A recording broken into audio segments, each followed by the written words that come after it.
Dans nos sociétés, les institutions, de façon générale, sont assez régulièrement mises en cause. Et les institutions sportives, dès lors qu'elles se revendiquent démocratiques, sont également concernées. Malheureusement, trop souvent, il y a un écart entre les valeurs qu'elles affichent et les pratiques effectives. Récemment, dans un rapport du Conseil de l'Europe, qui a été produit par Anne Brasseur, qui sera d'ailleurs une de nos intervenantes, elle a des mots très très durs pour le football, disant que le football ne peut être une zone de non-droit.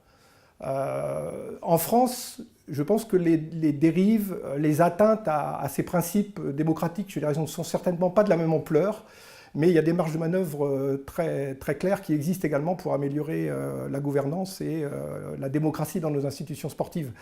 Si on s'en réfère à un récent rapport de la Cour des comptes, il pointe ce rapport que la démocratie, elle est indirecte et diluée dans les institutions sportives et que les élus ont assez peu de contre-pouvoir pendant leur mandat. Et je crois que c'est effectivement, on peut tous l'observer. Dans sa charte, l'association Rénovons le sport français, qui a été créée en 2016, sur la base d'une volonté de promouvoir une meilleure organisation, une meilleure gouvernance du sport. Un regard assez critique également pour indiquer qu'il y a un manque de diversité, notamment un manque de jeunes et de femmes dans les instances dirigeantes.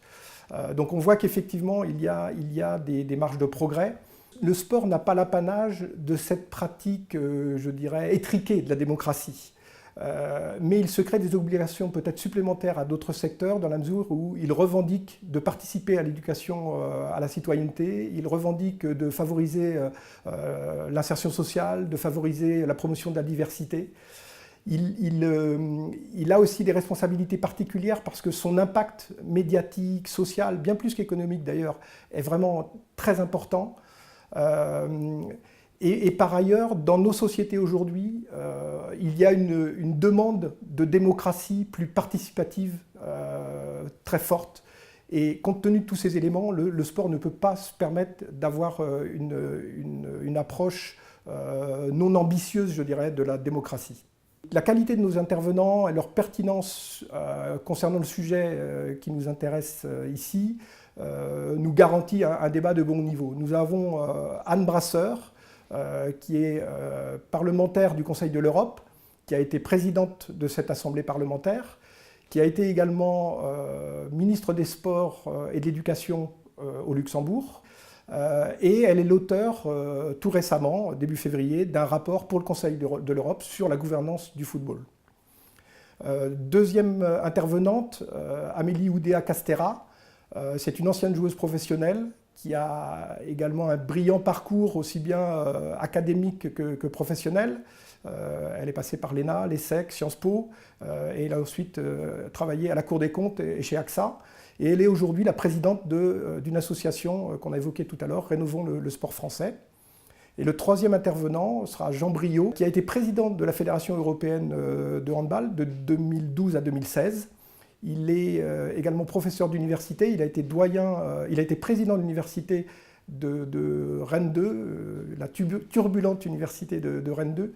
Et c'est quelqu'un qui a notamment noué le partenariat avec nous dans le cadre du MESGO et dont on connaît les qualités d'orateur et sa capacité à rénover son organisation. Avec ce panel, nous sommes fiers d'aller au-delà des recommandations habituellement faites concernant la parité, puisque nous aurons 2 femmes et un homme. Et si on croit Edgar Morin, la démocratie, c'est en profondeur l'organisation de la diversité.